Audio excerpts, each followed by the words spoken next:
여기서 먼저 알아야 될 것이 동기, 전동기가 나오면 이상 특성 곡선이라고.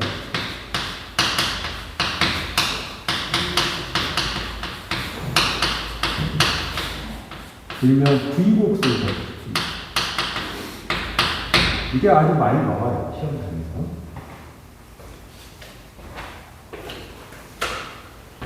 그러면 이상 특성 곡선이라고 하는 것은 어떻게 그림이 그려지냐면,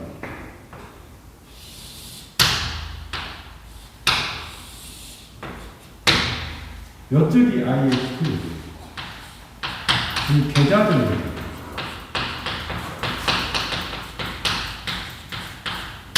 그 다음에 이쪽이 IA, 전기거든요.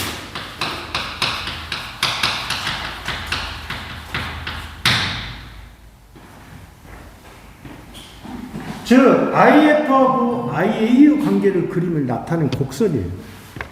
자, 그러면 V곡선이라고 했는데 이렇게 그림을 그려요.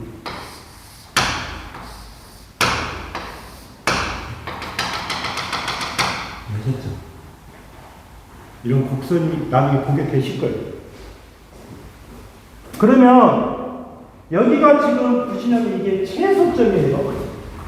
그렇죠? 여기가 코사인의 세타가 1이에요. 코사인 세타가 1이니까 뭐예요? 영역이 최대라는 뜻이에요. 100%죠. 여기가 무슨 점이? 최소점. 이해하셨어요? 여기 말해요, 여기? 이렇게. 그러면 잘 볼게요. 이렇게 가면 IF가 증가하는 거죠. 이해하셨어요? 일이 같으니까. 네. 이렇게 가면 어떻게 돼요? IF가 감소하죠. 맞죠? 네. 그러면 IF가 증가한다는 말은 결론적으로 계좌전류가 증가한 거예요. 그러면 계좌전류가 증가하면 여기를 뭐라 그러냐? 진이란 말도 쓰고, 앞으로 이겁니다. 진상. 뭐예요? 우리가 쓸 때 앞에서는 진상역률이라고 했잖아요. 진상역률을 줄여서 3을 빼고 진역률이란 말도 쓴다고요, 쓸 때. 그럼 여기는 뭐예요? 지상. 네? 이해하셨어요? 그러니까 무슨 역률이라고 한다? 지역률이란 말도 쓴단 말이에요. 지역률. 그러니까 전기 기기 쪽은 여러분들이 용어 자체를 이해를 못 해버리니까 많이 틀려버리는 거예요. 그 다음에 그러면 진상역률이 되면 어떻게 되냐? 이것을 우리가 콘덴서라고. 아까 그랬죠? 콘덴서가 뭐라 했어요? 전류가 앞선다 했잖아요. 이해했어요? 네. 그러면 이게 뭐예요? 이거를 우리가 리액터 또는 포인트라고 해요. 이해하셨죠? 리액터. 포인트란 말이에요. 포인트. 네. 자, 그러면 여러분들 보시면 IF가 증가했다. 진역률 때는 뭐다? 콘덴서예요. 이해하셨어요? 네. 그 다음에 지역률 되면 뭐다? 리액터라고 해요.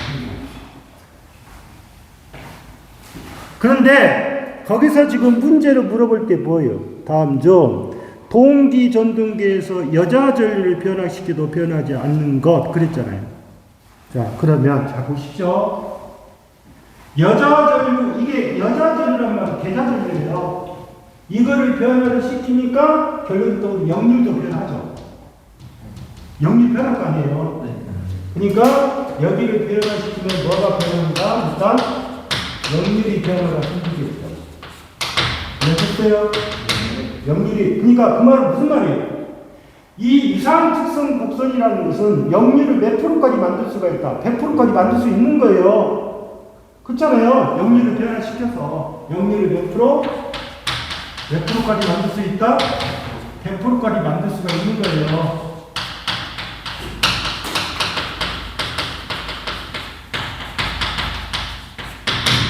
자, 두 번째. 이게 지금 무슨 전류가 돼요? 전기잖아. 그러면 이해를 잘 하셔야 돼요. 지상이 됐든, 진상이 되든, 지상이 되든, 전기자 전류는 감소가 않죠. 그러니까 두 번째, 전기자 전류는 어떻게 된다? 이리 가든 뭐가 된다? 커졌잖아요. 전기자 전류는 감소가 아니라 뭐다? 증가가 된 거예요. 이해하셨어요? 그 다음에 여기를 P1, 공력, P2, P3라고 하면 가장 큰 값은 P3가 가장 커요. 가장 큰 값. 그러면 출력이 클수록 곡선은 이쪽으로 가겠죠? 어디로 간다고요? 아래쪽으로 가는 것이 아니라 어디로 간다? 이쪽으로 가는 겁니다. 이쪽이 이쪽.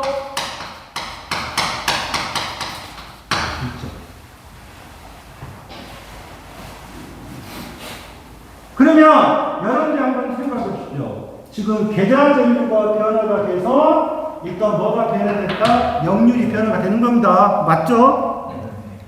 맞죠? 두 번째 뭐예요? 전기자 전류가 어떻게 되어 있어요? 변화가 되죠? 변화가 될 거 아니에요. 맞잖아요. 그 다음에 여러분들이 여기서 알아야 될 것이 역기전력이라는 말을 썼죠. 자, 전동기는 역기전력이라고 했어요. 그러니까 우리가 발전기하고 전동기 차이점이 있어요. 발전기는 E가 전보다 커요. 그러니까 기전력이 반자전압보다 크다고요. 그러면 전동기는 V가 E보다 커요. 아시겠어요? V가 E보다 크다고요. 그러면 발전기는 E를 어떻게 나오나 이렇게 나타나는 거예요. V 플러스 IA, I. 이해하셨어요? 그런데 전동기는 어떻게 돼요? E가 V가 크다겠죠. 이렇게 가요. 차이가 뭐예요? 여기는 뭐고? 마이너스고 여기는 뭐다? 플러스가 있어요. 이해하셨어요? 그러면 한번 볼게요. 이 값이 변하죠. I가 변하잖아요. 이게 변했잖아요. 변하면 당연히 이 값도 변하죠. 그러니까 뭣도 같이 변한다? 전동기는 제가 뭐라 그랬어요? 역 뭐라 그랬어요? 기전력이라고 했어요. 그러면 역기전력도 변하죠. 변했으니까. 그런데 반드시 동기가 나오면 뭐는 일정하다? 속도는 어찌다? 속도는 일정합니다. 뭐라고요? 속도는 일정. 그러니까 속도는 변화가 된다, 안 된다? 안 되는 거예요. 속도는. 그래서 답이 몇 번? 답이 몇 번? 1번이 답입니다. 이해하셨죠? 그 다음에 32번. 동기 발전기의 병렬 운전에서 갖지 않아도 되는 것. 자, 병렬 운전이란 뭐예요?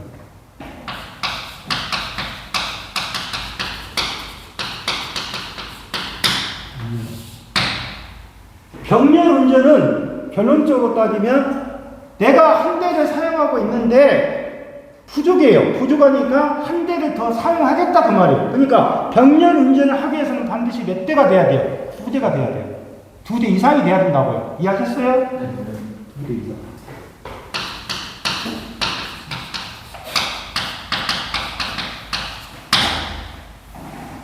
그런데 동기기라는 자체는 발전기라는 자체는 아까 뭐예요? 발전소에서 쓴다고 했잖아요. 그러면 우리가 전기를 만들 때 직류를 만들어요? 교류를 만들어요? 뭔 직류를 만들어? 교류를 만들지. 그게 뭐예요? 상이 3개가 있으니까 무슨 교류야? 삼상교류잖아. 삼상. 응? 챕터 보면 몇 선이 있어? 3선씩 있잖아. 그러면 그게 뭐야? 3, 3? 3선씩이야. 3, 3, 3선씩. 그러면 이 교류식인데, 자, 교류의 표현식을 볼게. VM에 사인에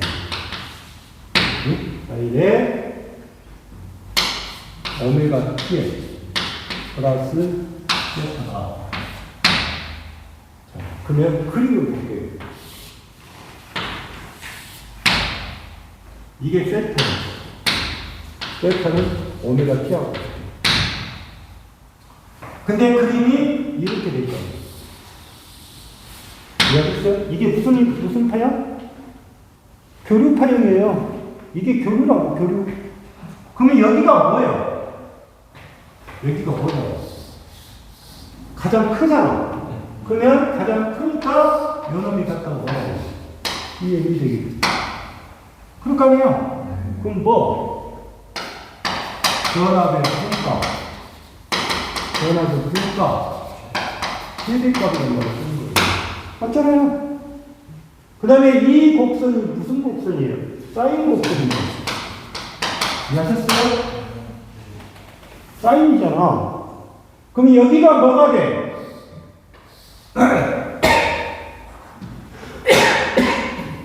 여기가 최대가 되잖아요. 그래서 V라는 자체는 V의 사인의 세타인데 이 식이 세타가 오메가 T하고 같아요.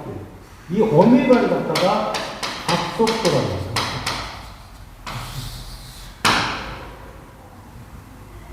각속도. 그러면 각속도라고 하는데 이게 오메가의 표시예요. 오메가. 더블자가 아니에요.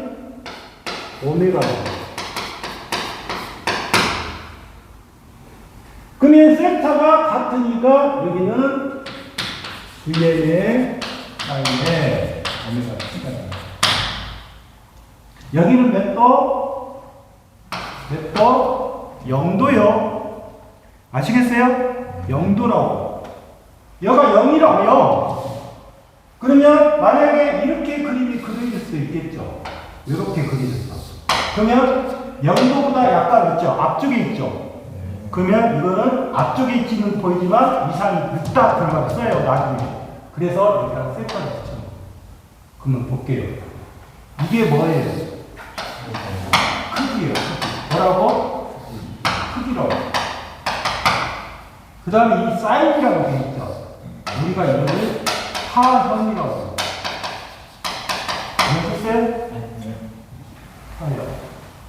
그 다음에 나중에 이게 오메가라고 있죠. 오메가가 뭐라고 바뀌냐면 2에다가 파이에다가 F로 바뀌어요. 그러면 여기가 F를 썼잖아. 이게 뭐야? 주파수란 말이야. 아셨어요? 그 다음에 여기다가 세타를 썼지. 세타를 갖다가 뭐라고 하냐면 우리가 이상이라는 말이야. 이상은 뭐예요? 이상이란 말이에요. 앞설 수도 있고 뒤질 수도 있는 거예요. 이해하셨어요? 그렇죠? 이상. 그러면 동기 발전기의 병렬 운전 조건. 병렬. 자, 일단 이게 몇 대야? 2대지 않습니까? 2대.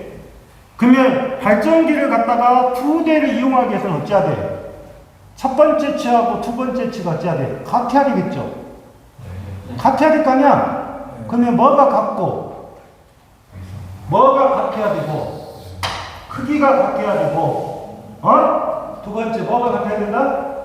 파형이 같아야 되고, 세 번째 뭐가 같아야 된다? 주파수가 같아야 되고, 네 번째 뭐가 같아야 된다? 이상이 같을 것 이렇게 나온다 그 말이에요. 그러면 동기 발전기의 병렬 운전 조건은 뭐다? 크기가 같고, 파형도 같아야 되고, 이상도 같아야 되고, 주파수도 어찌해야 된다? 같아야 된다 그 말을 이해하셨어요? 근데 뭐는 같지 않을 수 없다? 용량을 필요 없는 거예요. 용량을 관계가 없는 거예요. 용량.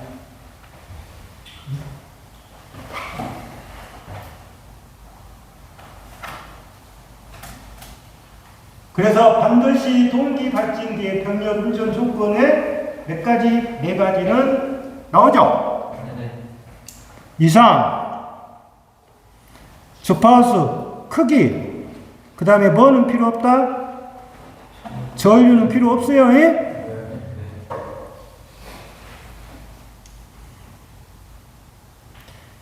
그 다음에 33번.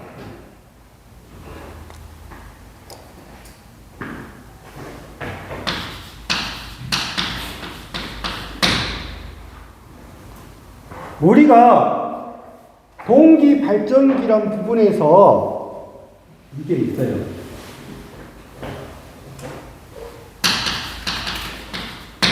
철하고 구리가 있는데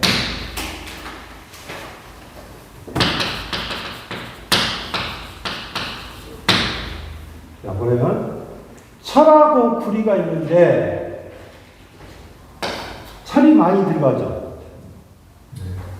철하고 구리가 있는데 철이 많이 들어갔어. 그러면 이거를 뭐라 그러냐? 우리가 철기계라고 해요. 철이 많이 들어가 있으니까. 이거를 우리가 돌급형이라고 해요.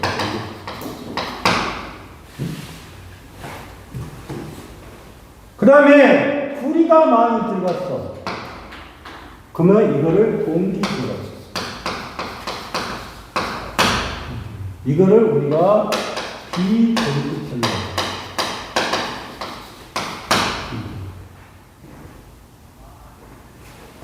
그러니까 철이 많이 들어가면 뭐다? 철기계란 말을 쓰는 거고, 구리가 많이 들어갈 때마다 동기계란 말을 쓰는 거예요. 그럼 이 비돌극형이란 말은 뭐예요? 원통이란 뜻이에요. 원형이란 뜻이에요. 아시겠어요? 그러면 회전 속도가 그만큼 어째 빨라요. 자, 그런데 여기에서 알아둘 것이 한상의 출력이 있어요. 한상의 출력이라고 해요. 한상 P1 파이라고 했죠. 그러면 읽을 때 한상의 출력이라고 해요. 한상의 출력. 이 한상의 출력이 어떻게 공식으로 나오냐면 이렇게 나와요.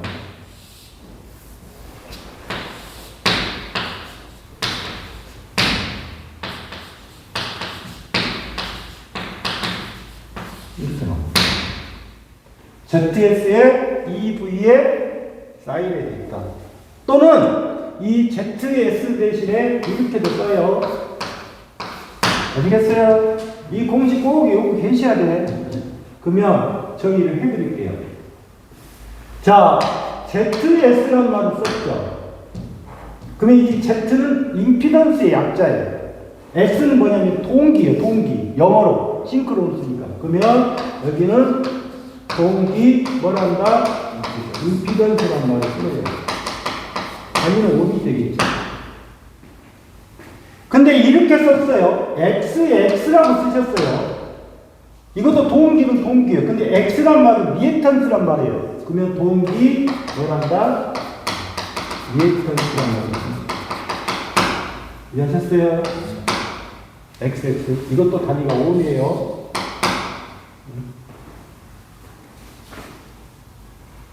그 다음에 여기서 보시면 E란 말도 쓰고 V란 말도 썼죠. 자, E는 뭐다? 유도 기전력이라고 쓰는 거예요. 네? V는 뭐다? V는 전자전압이라는 말을 쓰는 거예요.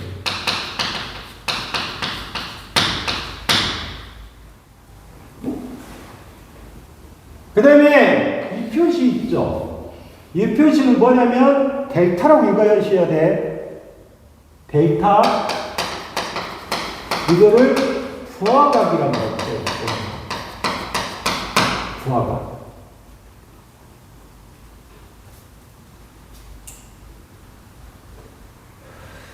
자, 그러면 이게 지금 동기 발전기에서 한상의 출력은 ZS 또는 XX분의 2V의 사인의 델타가 있어요. 여기에서 델타가 무슨 각이다?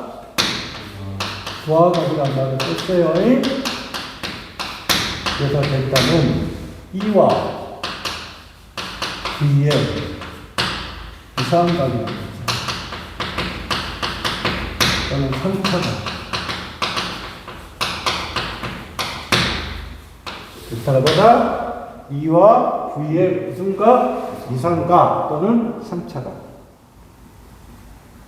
그러면 델타가 2와 V의 이상각 3차각인데 부하각이 최대가 되기 위해서는 몇 도? 몇 도? 90도가 돼야 돼요. 알겠어요? 사인이 90도가 최대잖아요. 그러니까 부하각이 최대 되는 것은 몇 도냐? 몇 도? 90도가 되어야 된다.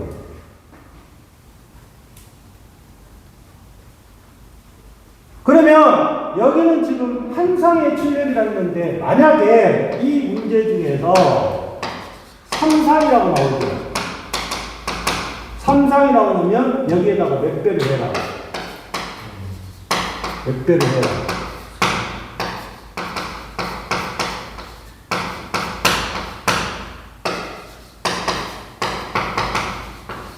이렇게 했는데 여기다 몇 배를 해라. 몇 배? 몇 배? 이거는 3상의 출력이에요. 그러니까 3이 써지면 3상의 출력이고 아무것도 안 써지는 거다 한상의 출력이에요. 이해하셨어요? 그러면 33번이 나오죠. 동기 발진기에서 비돌극기, 그러니까 비돌극기니까 뭐예요? 이게 비돌극형이라고 했죠? 그러면 이 각이잖아요. 요놈이 몇 도가 됐을 때, 몇 도가 됐을 때, 90도가 됐을 때, 뭐가 되겠다? 최대가 되겠다. 그 말이에요. 그렇지만, 이 공식은 반드시 공부를 하셔야 한다. 그 말이죠. 이 문제에서 주어지기 때문에. 그럼 여기서 물어본 게 뭐예요? 다음 점, 한상의 출력의 공식에 맞는 거, 이렇게 물어볼 수도 있고, 부하각이 뭐냐? 2와 V의 보다 3차각이다. 최대가 될 때는 몇 도다? 몇 도가 돼야 된다? 90도가 돼야 된다. 이해하셨죠? 그게 몇 번이다? 3번 나오죠? 그 다음에 페이지 28페이지에 40번.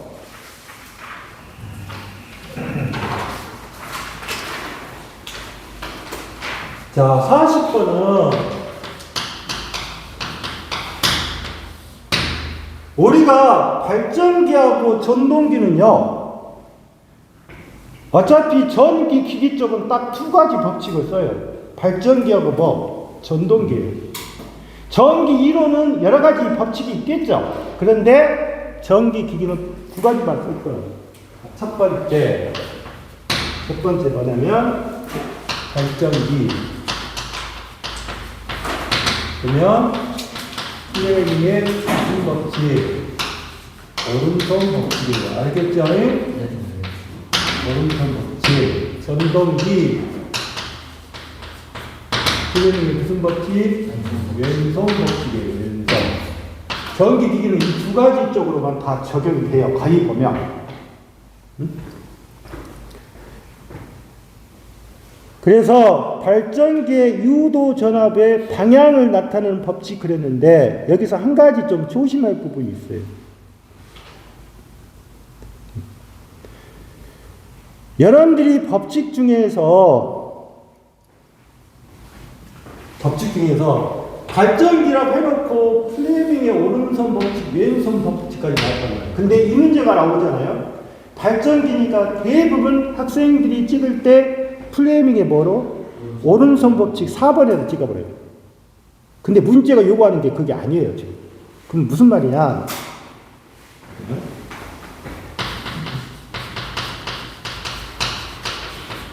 패러데이 법칙이라는 자체는 유도 기전력의 크기를 결정합니다. 패러데이 법칙은. 그러니까 패러데이 법칙은 유도 기전력의 크기를 결정했고, 렌치란 사람은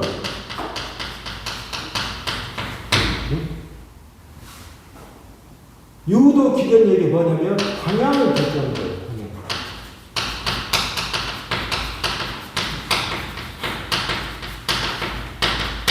방향. 아시겠어요? 그러니까 패러데이 법칙은 유도 기전력의 크기만 결정한 거고, 렌치는 유도 기전력의 방향을 결정했다고 해요. 방향. 그래서 여기는 문제를 여러분들이 잘못 풀면 무조건 어디로 간다? 플레미의 오른손 법칙으로 갈 거라고 해요. 근데 문제가 주어진 것이 유도 기전력이 뭐라고 주어졌어요? 방향이란 말이 들어갔잖아요. 방향. 맞죠? 그래서 방향이니까 여기는 무슨 법칙이 되야 된다? 렌치가 돼야 돼요. 이거 틀리기 엄청 쉬운 거예요. 문제를 안 읽어봤다는 소리겠지. 그래서 40번은 답이 뭐가 된다? 주의하십시오.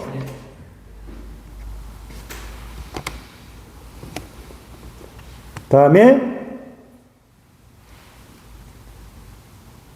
31페이지에 49번 봅니다.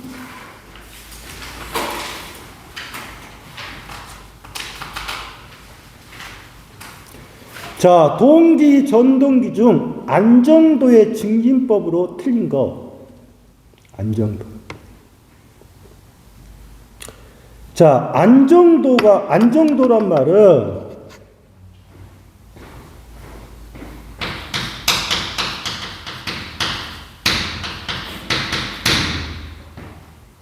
이 안정도란 말을 쓴 것은 뭐냐면, 동기, 전동기는 보통적으로 조상설비로 많이 사용돼요. 그런데 동기, 전동기의 가장 큰 단점이 그거예요. 아까 뭐라 했다? 난조가 발생하기 쉬워요. 그러면 난조란 말은 결론적으로 부하가 어쨌다? 변하는 거예요. 그러면 부하가 변했으니까 부하를 어째야 돼요? 급변했으니까 부하를 안정시켜줘야 될 거 아니에요. 그게 바로 안정도예요. 안정도. 응? 그러면 부하가 급변했으니까 첫 번째 관성 모멘트를 크게 한다. 관성 모멘트를 크게 한다는 말은 뭐예요? 넘어지지 않도록 그만큼 거치다. 강하다 그 말이에요. 관성 모멘트가 크다는 말은 자빠지지 않는다는 뜻이에요. 모멘트가 크니까. 그래서 첫 번째 뭐라고 주어진 거예요? 응? 관성 효과를 어쩌라? 관성 효과를 증대시킨다 그 말이에요. 그래서 우리가 쓰고 있는 것이 플라이 힐이라는 말을 쓰는 거예요. 플라이 힐. 플라이 힐이라는 말은 속도를 일정하게 해주는 거예요. 플라이 힐이 바뀌잖아요. 응? 그래서 관성 모멘트를 어쩌라? 크게 해라. 그래 어쩐다? 안정이 되더라. 자, 두 번째. 여러분들이 아까에서 제가 그랬죠. 자, 발전기는 어쩐다? 철이 있고 후리가 있어요. 철이 많이 들어가면 무슨 게? 철기계가 있어요. 그럼 이 철기계란 말은 철이 많이 들어갔잖아요. 철이 많이 들어갔어요. 그러면 철이 많이 들어갔다는 말은 결론적으로 안정도가 어째? 좋다는 뜻이에요. 이해하셨어요? 안정도가 좋다는 뜻. 철이 많이 들어갔으니까 안정할 거 아니에요. 그래서 여기서 알아야 될 것이 뭐냐면 철기계는 잘 이해를 하셔야 돼요. 철기계라고 나오죠. 그러면 단락비가 큰 기계다. 단락비라고 말했어요. 자, 단락비가 큰 기계 이렇게 됐다는 말은 무슨 말이냐면 우리가 수차 발전기를 만들 때는 단락비가 크다는 말은 그만큼 몸뚱아리가 크다는 뜻이에요. 이해하셨어요? 몸뚱아리가 크다는 뜻이에요. 단락비가 크다는 뜻은. 자, 그러면 이 단락비가 크다. 이 단락비를 우리가 K라고 합니다. 또는 KS라고 합니다. 여기하고 이렇게 분리가 돼요. 이렇게. 동기 임피던스. 그러니까 뭐라는 뜻이에요? 단락비가 크다는 말은 이게 크다는 말이에요. 이게 크다는 말은 이 값은 어떻게 되는 거예요? 작아지는 거예요. 이해하셨어요? 이게 크다는 말이 이게 작아졌다고요. 그러면 동기 임피던스가 어쨌다? 동기 임피던스가 어쨌다? 증대가 됐다가 아니라 뭐가 된다? 감소가 되는 거예요.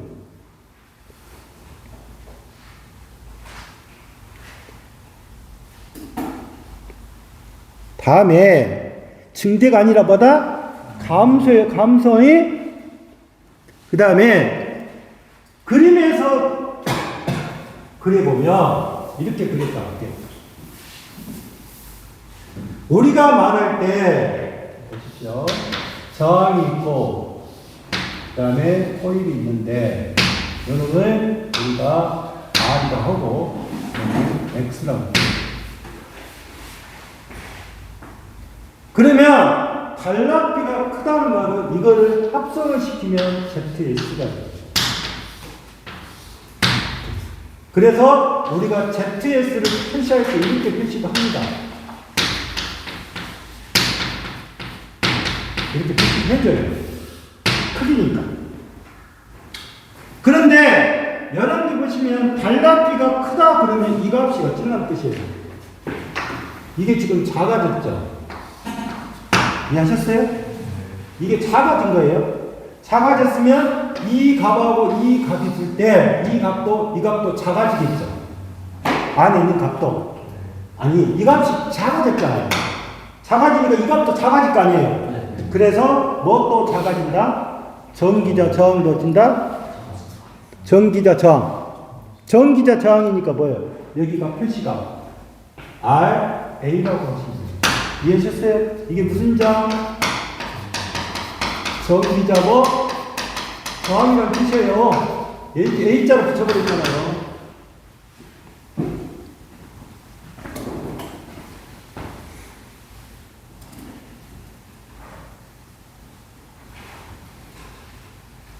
그러면 전기 저항도 감소하고 관성 효과도 증대했고 올려라 그 말이고 동기 임피던스는 어쩌라? 증대가 아니라 뭐다?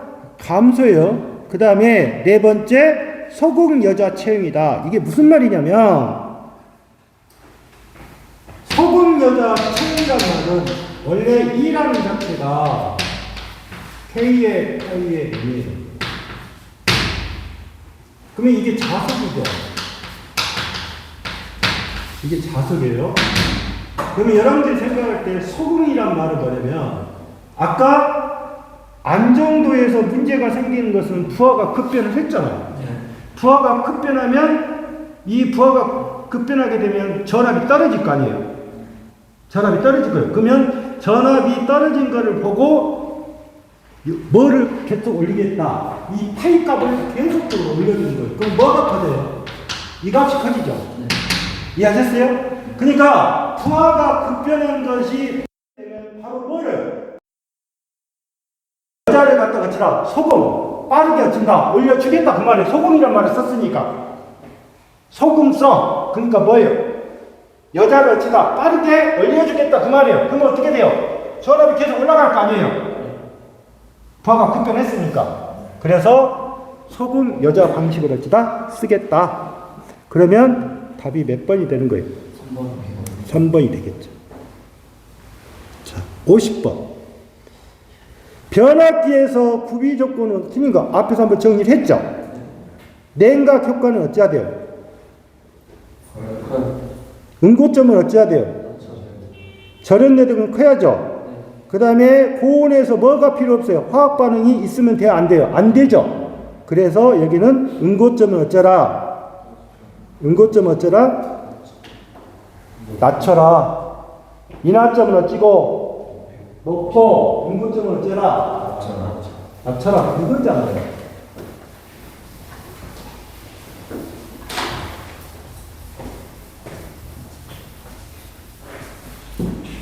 다음에 자, 52번. 동기기의 전기자의 건선법이 아니고, 건선법이란 말은 코일을 감는 방법이에요. 자,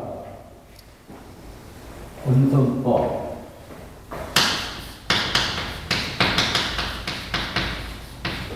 첫 번째, 건선법, 고상법.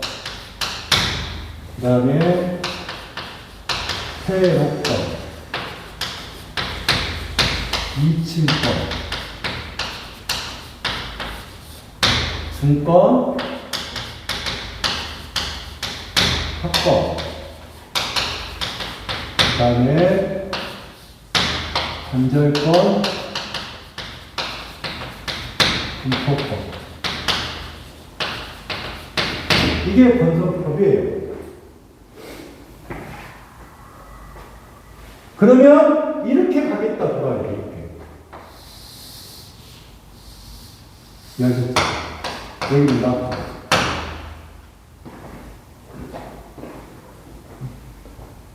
그러면 고상권, 회로권, 이층권, 중권에가 단절권하고 분포권이 있는 거예요. 그래서 여기는 뭔 말? 동기자의 건선법은 뭐다? 뭐다? 여기서부터 시작하면 부등권, 이층권, 그 다음에 뭐? 중권, 단절권, 분포권 이렇게 나오겠죠? 문제가.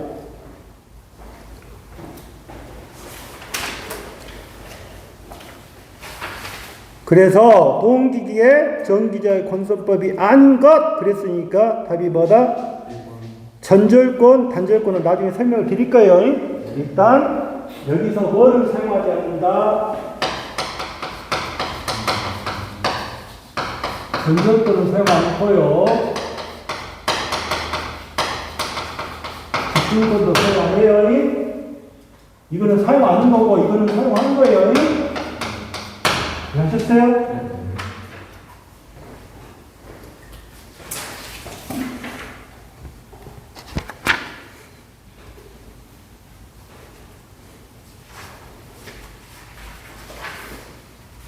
그 다음에 33페이지 57번 삼상 변압기의 병렬 운전 시 병렬 운전이 불가능한 결선 조합은 어떻게 되냐? 자, 삼상 변압기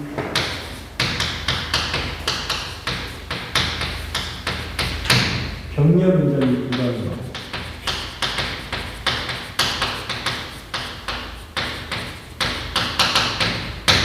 자, 이 말이 나오면 삼상 변압기에서 병렬 운전이 불가능한 것을 찾아라.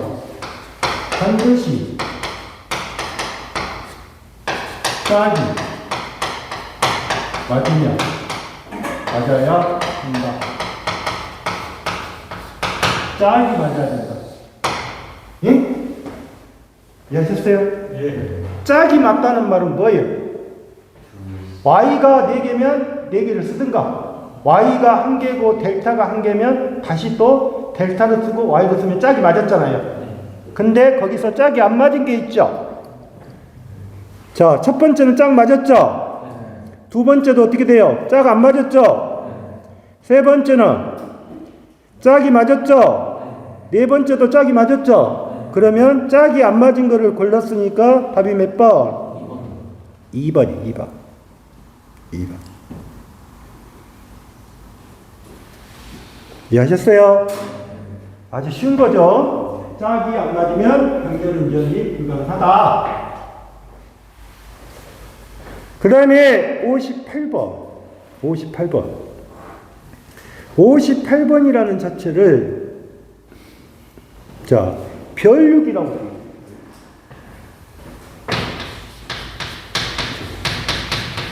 또는 개경 별육이에요.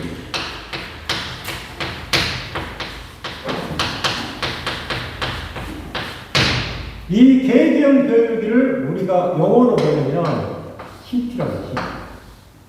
CT. 영어가.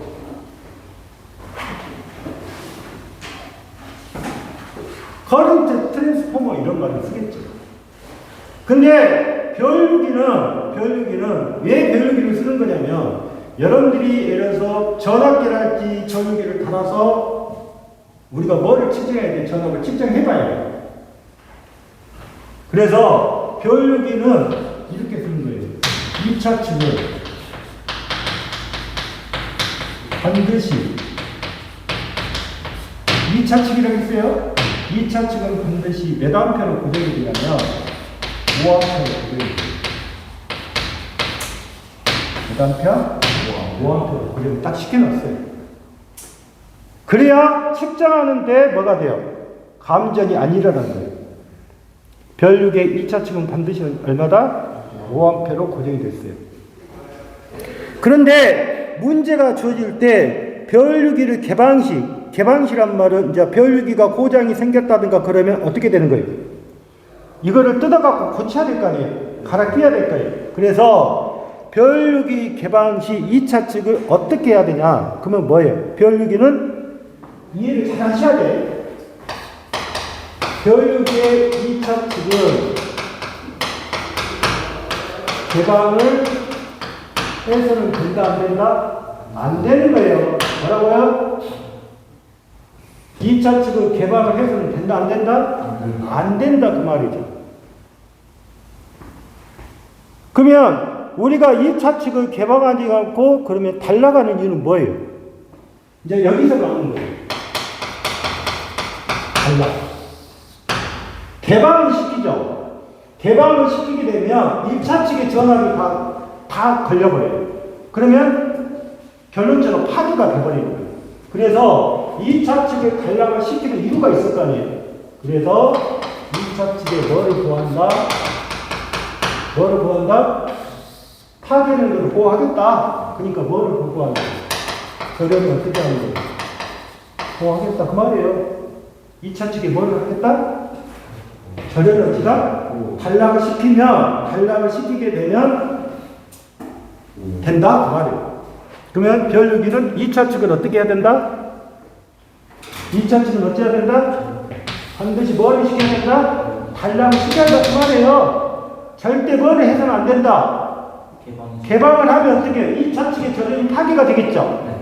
개방하면 파괴가 되는 거고 단락을 시키는 2차 측을 어찌다 보호하겠다. 그 말이에요. 문제가 두 가지잖아요.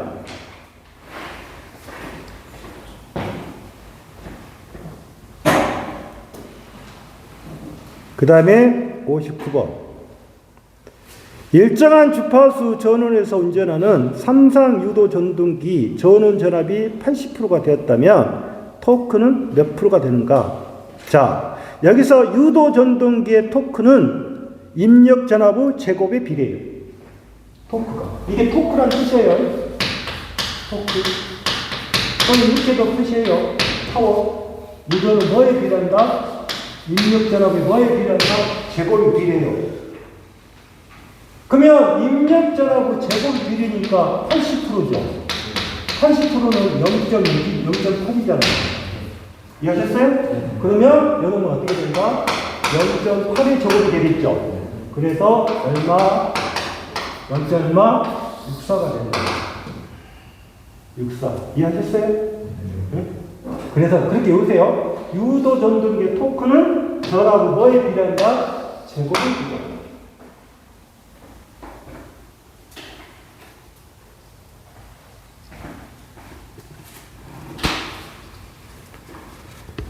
잠시 쉬었다가 하시게요.